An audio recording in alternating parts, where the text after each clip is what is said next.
Wani mula tatana wa mutimino. Ini tiru ya wana mwesino. Ini imana shefuka ni kuni na mute. Ini tiru ya wana mwesino. Abima fola fola la wa solako. Wena wani na makarasha. Abima fola fola la wa solako. Wena wani na makarasha. Iwe na umamiri biyambina. Iwe na umamoye nuwambina. Iwe na nikura zakoro. Iwe na umamoye nuwambina. Iwe na nikura zakoro. Okay, right. Top siyandhani mina.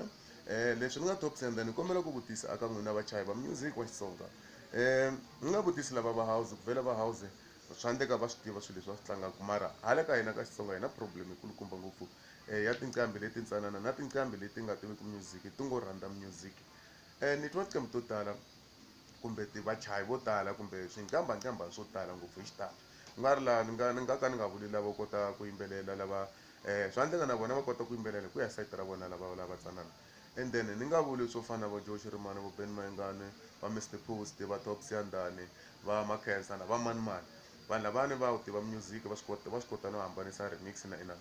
Se ka n'wina majaha ma mina n'wina ma ha ri ke ka music lowani ma ha nghenaka vo tala van'wani khale mi ri kona mara na sweswi a mi se swi tiva ku hambanisa remix na nghoma leyi i ngo yi chaya yi va yi ri instrument i chaya yimbelela sweswi swi yimbelelaku mara i nga swi tivi ku nghoma leyiwa i nga yi vitana ku yini i hetelela i vitana i remix i va i remix eka nghoma yini i va i yimbelele swihi i swi remixaka aka nghoma leyi i vitaku i remix kumbe i chaya yin'wani i yimbelela ivi yi cinca leyo u faka marito matsanana laha na laha i vitana ku remix.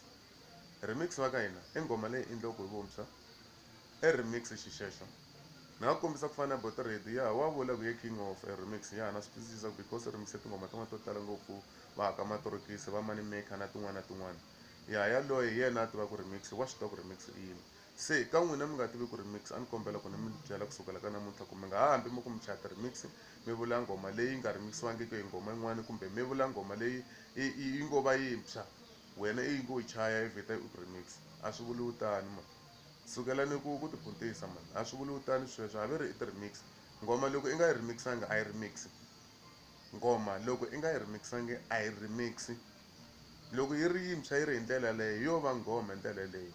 We don't call it remix we remix something that it has been done before lexi xi nga endliwa ku sunguleni xi va xi ri nghoma ivi hi ta xi cinca. Ni nga kombisa vo tala va remix nghoma ya Ben Mayengani ya Ancengahleki hi ti-instrument va remix ta va Joe Shirimani na va Mr Post va lava va chaya ti-remix kwalani mara hi van'wani va va yuda lava ku va vona va chaya ti-remix ka tinghoma tin'wani va nga swi tivi ku remix i yini. Dyondzani ku tiva remix machangani ma ka hina mi sukela ku hlangana mi ku mi chaya ti-remix na remix mi nga yi tivi ku yini na khensa.